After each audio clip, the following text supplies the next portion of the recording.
Hello, this is Nihar Chhaya. I'm Fortune 50 executive coach and host of LinkedIn Live's The Executive Experience. I'm so excited to welcome my guest today, Laura Gassner Otting. Laura, how are you today? I'm doing great. How are you doing today? I'm doing great, Laura. Thanks so much for joining us. Laura is a friend of mine, a fellow Marshall Goldsmith 100 Coaches member, and really someone I've gotten to admire as I've gotten to know. I really wanted to have her on the show for lots of reasons we can talk about in terms of her book and her work. But I want to share a little bit about Laura with you before we start. Laura is actually a Washington Post bestselling author. She wrote a book called Limitless, which if you haven't picked up, you definitely have to check out.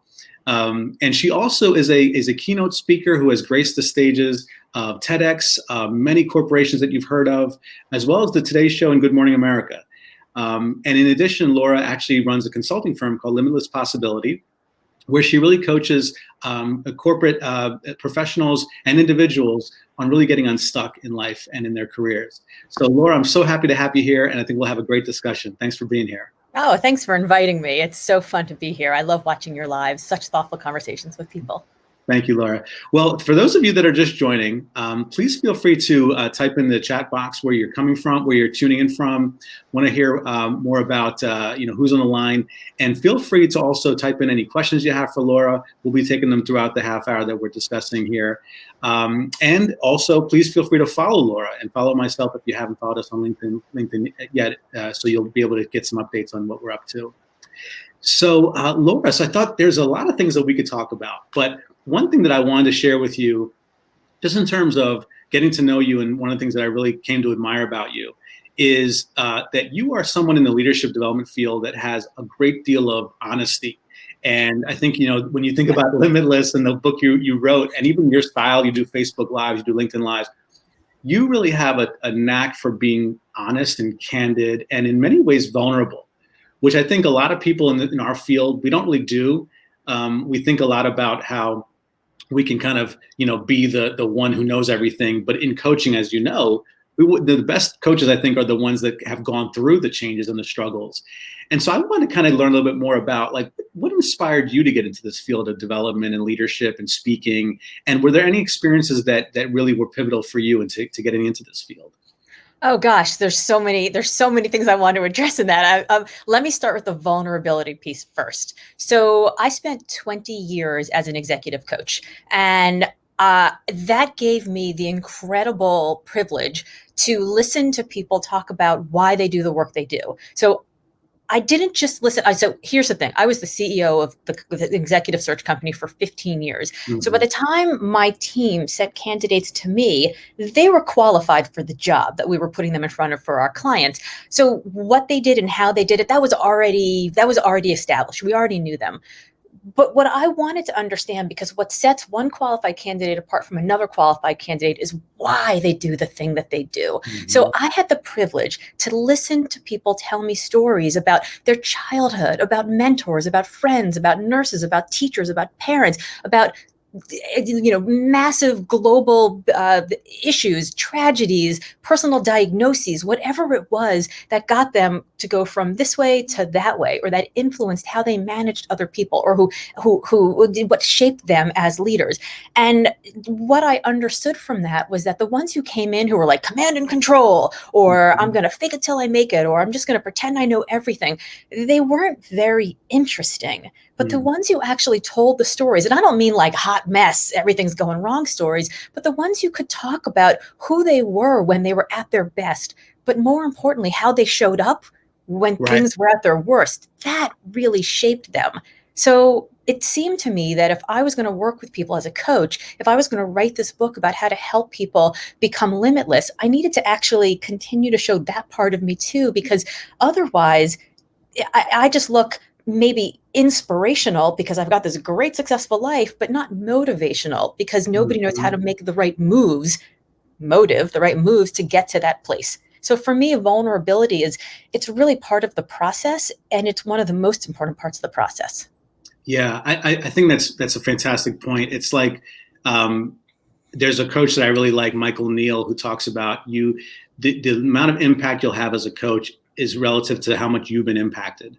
Yes. Right. Yes. And so even for me, like I got into coaching because I had gone through so many experiences in the workplace that I just felt were unfair, were confusing. There was just a lot of stifling of independent thought. And so being on the other side where I'm able to actually help people strategize on how to get their real thoughts out there and their real strategies out there has been fulfilling for me. But it's also maybe my little thing I can do to change the way the world works.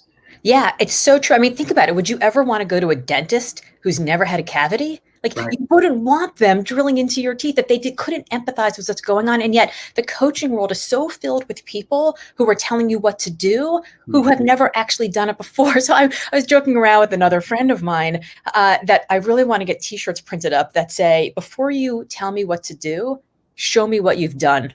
Right. And then on the back of it would be like, hashtag, give me your P&L. Right? I think Exactly. that's really important. And I think too many coaches are out there as, quote unquote gurus, but they've never actually climbed the mountain. And I don't know about you, but I want somebody who's climbed the mountain, because they can not only tell me where the potholes are, they can tell me where the cliffs are, but they can also help strategize about what I might do to get onto the other side of it based on actual real life experience. Exactly right. So are you finding that, in terms of the people you're coaching right now, do you have any ideal clients or people you really, really get a lot of joy working with? I always say that it's like my superpower is that I am able to look at somebody and in pretty short order see their greatness and see it maybe in ways that either they've never seen it themselves or that they can actually finally believe it and act on it. So I have had clients that are everyone from individual entrepreneurs to CEOs of Fortune 500 companies. I had a CEO of a Fortune 500 company who had the worst case of imposter syndrome I've ever seen, if you can believe it. And my offer to my clients is, you can't hire me for less than 3 months, because I don't want to be hired just enough to be dangerous, but not enough to be effective. And what I say is, if you hire me for less than 3 months, but I solve your problem sooner, I'll fire you and refund your money. And so I had this experience with this Fortune 500 CEO. We worked on her imposter syndrome issue because she had this huge board meeting she had to present to. She called me up the next week and she's like, I don't know what you did, but you fixed me. And I'm like, great, you're fired. And she was like, no, I have so many more problems. Right. So my ideal customer, my ideal client would really be somebody who wants to get in the muck and the dirt and the grit and to help define what success looks like, but to understand that when you get there, it might actually be different than what you thought, because there are lots of paths along the way. Look, you and I both have Montessori kids. And the thing about Montessori is that there's never a dead end. There's just lots of other options you can take. And, when the founders of Google were interviewed years ago, I remember the interviewer said something like, so both your parents are academics, right? So do you credit that with being successful in business? And they were like, no, we both went to Montessori, and we credit the fact that there's never a dead end. There's just another question you can ask, and another question you can ask, and another direction. And so you work the process, and then you get to where you get to, understanding that it might change along the way. And so I think my ideal clients are ones that are not so wedded to the solution. They're ready to invest in the process. That is fantastic. Laura, I'm going to actually, in the spirit of being honest and open, because we're kind of having an informal relationship, I realize my computer's actually power is going to run out in two minutes. Can you give me a second? I'm going to go and get the charger. Yeah, absolutely. You want me to talk about something specific for your folks while we're live? I can describe Limitless. Yeah, please do, and I'll be right back in a minute. Yeah. Okay. So here we go. So I wrote this book. It's called Limitless.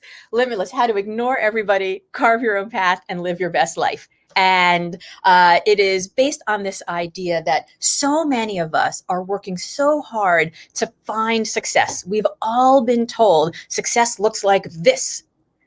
Okay, so we go and we check all the boxes and we get all the gold stars and we gather the right job and the right company and the right title and the right salary, and we marry the right spouse and we live in the right house and all these things. And then we look around one day and we're like, okay, I've achieved success, but why aren't I happy? And I noticed that in those 20 years of doing executive search, it there were so many people who I was calling because they were super successful, but they were taking my calls because despite all the success, they weren't very happy. And what I realized was that the ones who had both success and happiness had one specific thing called consonance, that alignment, that flow, when the what you do matches the who you are. And the book is really made up of the 4 elements that go into consonance: calling, connection, contribution, and control.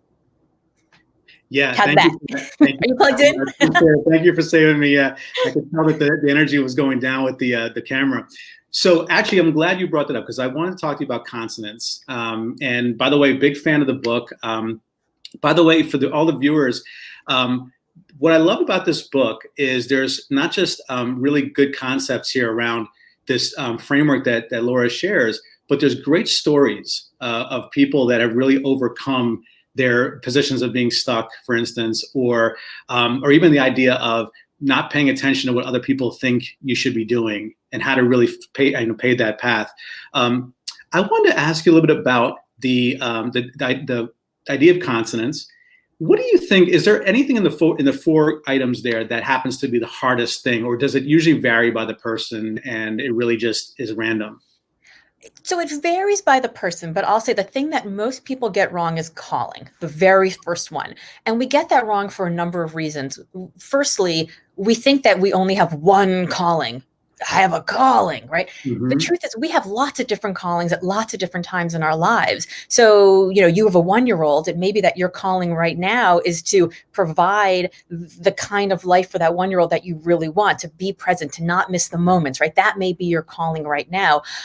Your calling will change at different moments in your life, and it will change depending on what's happening in the world. But that calling is, first of all, we get it wrong because we think there's only one. But second of all, we also get it wrong because we think it has to be this like holy purpose. Mm-hmm. Only the people who are literally like feeding the poor and giving them the shirts off their backs can have calling. But the truth is your calling is only your calling. It's that gravitational pull that gets you out of bed in the morning. It's a business you want to build. It's a cause that you want to serve. It's a problem you want to solve. But it might be a family that you want to nurture. It might be a Maserati and a beach house that you want to buy. Like your calling is just your calling, but we get it wrong because we give over votes to people in our lives who shouldn't even have voices. Like that friend who's like, Yeah. I don't think what you're doing is worthy enough or dedicated enough. We have this like more committed than thou issue that's going on, and this purpose shaming. So I think the thing that most people feel released from when I speak on stages is they're like, oh, you mean the thing that it like wanting to get myself out of debt so that my family can make decisions based on much more financial flexibility than I was able to make is an okay calling? Rock on. So once I disabuse them of that idea that your calling can only be your calling if you're like, sacrificing and you're living in poverty, then they're like free to play with the other 3. Yes, that's a great point. By the way, I just thought about how moms go through that all the time with shaming, right? About how but we experienced that too, just in the first year. So many different ways of how to do things the right way, and but one I love one phrase you use in your book called the having it all Olympics. The having it all Olympics is like the idea that it's keeping up with the Joneses, trying to keep up with the peers. And one thing that really stuck out to me in that concept was I think oftentimes we think about people who want it all is because they might feel like they just are greedy and they just want even more and more. But I also am drawn to the idea that it could be an insecurity of losing what you have, and like these days now we're really dealing with, obviously the COVID and even the political atmosphere that we're in. There's a lot of insecurity. I feel it, a lot of worry about what does the next few years even look like. What advice would you have for people that are maybe feeling like, I just want to be under the covers right now. I don't even want to get out of bed because everything's just so depressing and I might lose, everything, but I don't really know what else to do. I think that our society puts a lot of emphasis on the what we are. Mm-hmm. Like when you introduce yourself to people, you say, I am a blank. Yeah.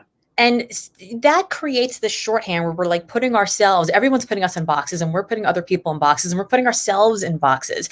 And I have a brilliant friend named Clay A. Bear who helped me think about this completely differently. Rather than saying, I am a coach, I am an author, I am a speaker. When somebody asks me what I do, they're not asking me what I am, they're asking what I do. So my answer is, I help people get unstuck. That's what I do. Oh, that's interesting. How do you do that? Well, most of my time I spend writing, speaking, blah, blah, blah, blah, blah, coaching. And it changes the frame, because if I were to say to myself, I am a speaker, well, there's no stages right now. There's no planes. I'm not getting on, and I'm not speaking to audiences of 1,000 people. I'm a failure in that definition.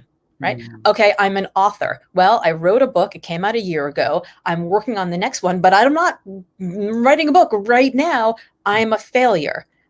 What am I, right? If I'm not any of these things, I help people get unstuck. How do I do that? I do that through an online course. I do that through mastermind groups. I do that through book groups. I do that by writing. I do that by doing, online speaking. I do that all the ways I do it. Suddenly I'm not a failure anymore. I'm a success.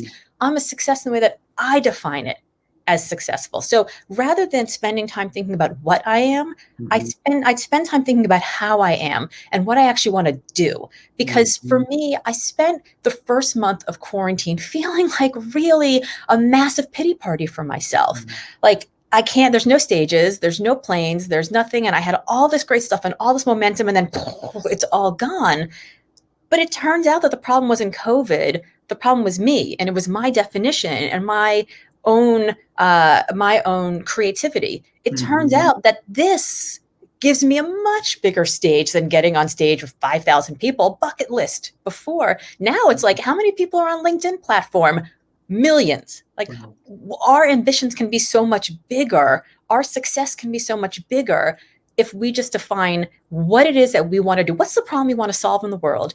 What can we bring to the problem that actually can help solve the problem? And then what's the best medium through which to do it? And so that idea of not what I am, but what I do, how I want to be, really got me out of bed. That's inspiring. Yeah. Because so much of, I think around March, when we all were stuck at home, it felt like you had to really find that thing inside of you to motivate you. Yeah. Right. Even if you worked in a company, we were all kind of in our own little silos, in our own little houses and Zoom boxes. And actually, I will say, even your Facebook Live, felt like it was something to wake up to, something to actually watch. In fact, a few times I was like, wow, how does she have the endurance to do this every day? Particularly because it's not something that, you have to do. But maybe you also found a lot of joy and fulfillment in doing it, because that was your way of finding connection. Well, I did it every day at the beginning, mostly because I wanted to just test out my technology. I was like, well, if everything I'm going to be doing is this, I might as well look as good as I can, because I'm vain, and I might as well sound as good as I can, because I'm realistic that I'm not that interesting that people are going to just stare at my face. They're going to be like flipping through Facebook. So like the audio's got to be good. And I just wanted to make sure that I had the technology that worked. And I noticed that people kept tuning in. Like, I was just talking about how I was doing and what was going on and how I was thinking about COVID and shifting my entire practice online and all of that, and what it's like to be a parent in the pandemic, and, and the news and politics, and people just kept tuning in. And I said, well, as long as you keep coming, I'll keep showing up. And people kept coming. So I had to keep showing up. And then the way that I was able to have the endurance to keep going is that I wasn't faking it. I didn't spend all that time being like, here's your motivational talk for the day. I was just like, here's what's going on. I talked people through the loss of my business. I talked people through rebuilding my business back up. I talked people through, it being excited to be called to Good Morning America for a second time, and then that disappearing, and then it coming back again. And there I was. I talked people through chemotherapy that I went through in August. I just talked about what I was going through, and I invited people into the conversation, and they joined, and I got so many cards and notes and emails from people actually telling me that it was something that they woke up to in the morning, that it gave me life. And people say all the time, like, if you're one of the best ways to get over imposter syndrome or to give yourself energy to feel like you know what you're doing is to find somebody and help them.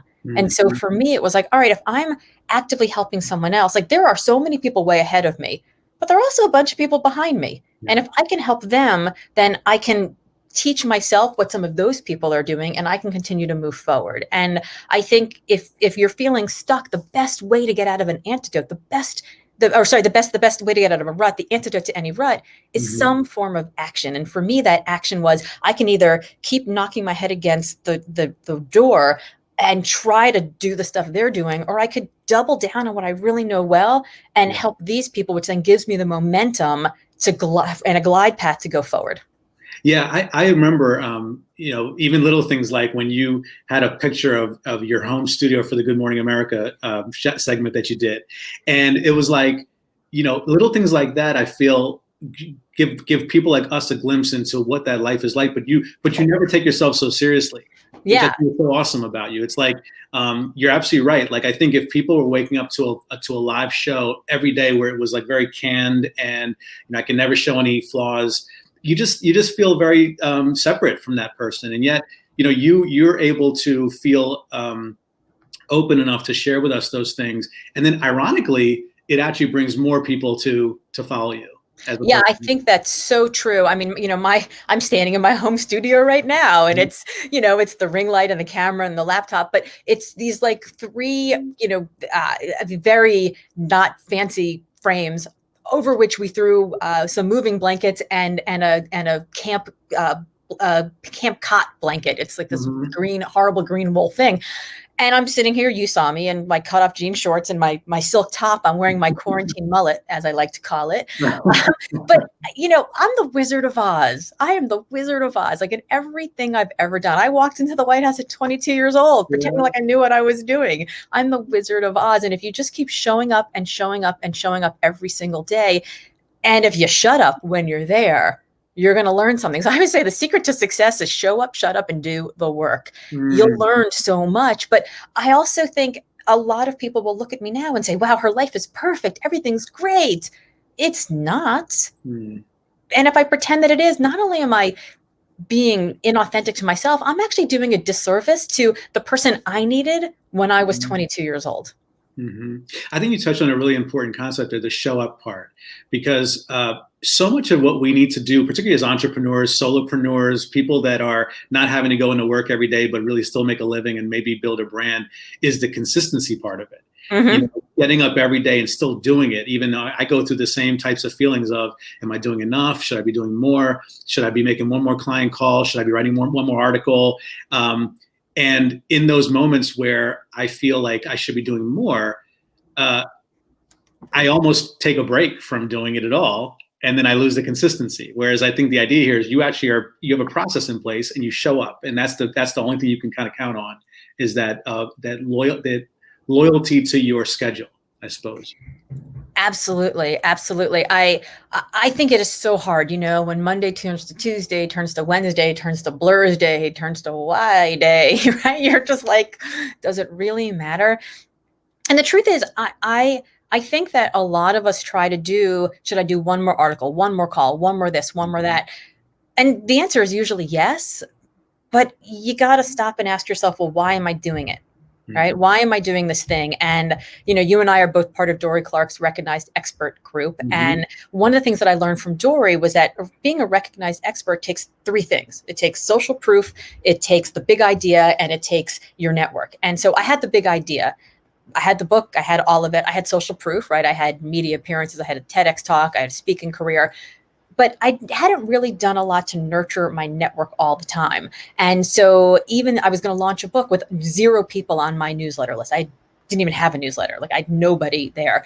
And so that's hard. And what we tend to do is when we go, I'm going to do one more thing, what we do is we double down on the things we already have. Yeah. I've got a big idea. I'm going to just go write another blog post about that. Or, social proof. I've got a connection with this editor at HBR, so I'm going to write another thing for them. But what we don't do is we don't lean on the thing that we don't do enough of. And so what I've done for this fall is I actually created for myself a calendar that is forcing me to spend 6 hours a week, like as if I was going to school fall semester, 6 hours a week in each of the 3 things. And then I have Mm. very specific goals by December 15th when I go on winter break, Mhm. what I want to have accomplished. So I have 7,500 people on my mailing list now. I want to have 10,000 by the end of the year. I want to have an outline for the next book, Wonder Hell, by the end of the year. I want to have created 3 new online courses to go along with the one I already have by the end of the year. So when I say to myself, what do I need to do? Can I do one more thing? Rather Mhm. than lean on the stuff that I'm very comfortable with, it's going to force me to say, well, I've done my 12 hours of these 2 things that I love already. I should probably spend a little time on this thing that I hate and I never do, but I cannot be a recognized expert unless I have all 3 of those pillars standing Right. tall. Yeah, I'm similar to you. The networking was the one third part of the pillar that I think is the hardest for me to really focus on all the time. And I like how you quantified some of these goals, because it can be very difficult to feel like you don't know if that's enough or if you're even making progress. I mean, I like meeting you and meeting so many great people over the past year has been amazing, and yet at the same time, like I don't want to look at those things as like transactional, right? Yes. And they take time to cultivate. Yes. At the same time, it's easy to start falling into that trap of thinking like, should I meet more people or should I meet the same people and get to know them better, and go Yes. deeper? Yeah, and the answer is always, well, why? What do you want? And I mean, Yeah. I think that's where Limitless comes into play for me, because if my calling is to connect the right people, to put the right people in the right positions and see their greatness so that they can do whatever they want to accomplish in life, terrific. How am I going to do that? Where Mm-hmm. does my action lead me to that? How does it connect, right? Does my work that I'm doing every single day connect to that calling that I want, how I define success in that calling? And if it doesn't, then it doesn't belong on my calendar. It doesn't belong in my inbox. It doesn't belong on my call sheet. Doesn't matter. I can have all the relationships I want with people, but if it's not connecting to that thing, then it's just busy work. Yeah. Contribution. Does it contribute to the way that I want to live my life, to the kind of money that I want to earn, the lifestyle I want to have, the career trajectory that I want? Does it contribute to me manifesting my values on a daily basis? So Mm-hmm. it may be that showing up every day for my Facebook lives is not building my network, but it's contributing to the way that I want to show up every day. And it's actually connecting to that work because it's doing this. Like, there are things I'm talking about with you right now. They're not bits that I do on stage. Some of the stuff I'm like, oh, that was pretty good. I should write a blog post about that. I should Mm-hmm. go back and listen to that later. So Mm-hmm. this allows me to connect, to continue to do the things where I'm helping people to be their best version of themselves. And then the last C is control. And control really comes down to how much personal agency do I have to do the work that connects to my calling and do the work that contributes to the kind of life that I want to live. And so for me, when I look at, that perfect calendar and I look at the fall semester and I look at the things I want to accomplish by the end of it, and I take it and I say, okay, if it's September 15, on December 15, what do I want? I've got 3 months there. What do I need to do each month? And does that allow me to live a life of consonance that feels really good for me, so that when I get down to the bottom, how I personally define success, not everybody else, because other people may be like, if you don't write your book by the end of Mm-hmm. 2020, you're a failure. Well, then I'll be a failure, because if I write my book, but I haven't built my network, it's not going to get accomplished the thing that I want to get accomplished. Right. And I find there's a very nuanced line there, because on one hand, you don't want to cut yourself off completely from people where you're like, you don't, because it's like, I don't really want to care what you think. Because like you just said, in us talking, for instance, you learn about things like, oh, that's another idea I have. But I always find it very difficult to find that balance between them getting too much in my ear, you know what I mean, about what other people think my values are, or what I should be doing, what success is about, and also being open to the idea, open to the creative things that maybe they're offering. Do you have Yeah, any ideas about filtering that out? Yeah, I did something about a month ago, which was like a tonic for my soul, is that I unfollowed about 90% of people on social media. Now, most people who do that are like, I'm just going to unfollow all those people who don't agree with me politically. But here's what I Right. did. I kept some of those people. Uh-huh. Like the ones that just put up hate and vitriol and just one-sided thinking on either side of the aisle, I got rid of. And, we talked about this. I worked in the Clinton White House. I'm clearly on one side of the aisle, but even my Democrats, who are just filled with pointing fingers, I got rid of them. And I kept the Republicans and the Libertarians and the Independents and everybody else who were actually putting forth intelligent commentary. So I got rid of the ones who, do you make my life better? Do you make my life happier? Do you make me smarter? Yes. Right? If you fall into one of those categories, and I don't care if I'm related to you or not, I got rid of the people who don't fall into those categories, and the ones who do, I see. And so what I do is I go on social media now, I post a thing that I want to post, I respond to the comments that of people that are putting stuff there. And I do it a couple times a day, usually like in the morning when I'm on my Peloton, or, I'll do it if I'm like waiting in line for, at CVS or something. But I don't spend a ton of time scrolling now, because I don't have to scroll through all the rest of the nonsense to get to the people who are actually making me better, making me happier, or making me smarter. Yeah, that's a brilliant move. I think that's awesome. Because I think social media is a great tool as long as you use it as, for good. Yes. And in fact, there are a few things that came to mind. And I know, do you have a few more minutes? I know that we're at the half-hour mark. Sure, yeah. One thing I wanted to say was to the viewers out there, we've talked a lot about Limitless, and Laura's offering an assessment that enables you to really think about where you show up on those 4 components of consonants. So, Laura, can you share a little bit about where people can find your assessment? Yeah, so it's a very simple 4-question quiz called my4questions.com. And if you go take my4questions.com, it'll literally take you about 40 seconds. Each question is a yes or no answer. And at the end of it, you will get your results, which will tell you how, whether or not you want more calling, connection, contribution, or control in your life. And there's a PDF, beautiful multi-page PDF that actually talks about each one of them in depth and what things you can do right now, right here today to start bringing some of those into your life. Excellent. Yeah, please go check that out. And, I think we could talk forever. I really enjoy this, and we definitely have to have you back on. I wanted to end with one question about kind of bringing it all together, because I think you touched on the political aspects as well. And it is, I think you and I share a lot of the same views here.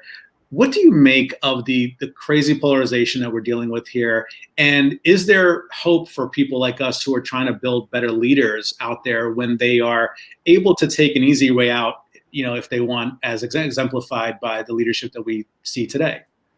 I do think that there is hope. And it may be that I feel like there's hope because I'm in a home with a 10th grader and a 12th grader. My 12th grader voted in the primary for the first time about a month ago. Now, the candidate we were all supporting didn't win. However, he voted, and he was super excited. He did his research, and he was actually quite pissed that he could not find research on the guy who was running for like a register of probate. It was like all the way down the ticket. Like, I can't believe somebody's on the ticket and I can't even find any information about them. Like, it offended him as a citizen, as a voter, that there was no information about somebody on a ballot. And I loved that. Yeah. I think,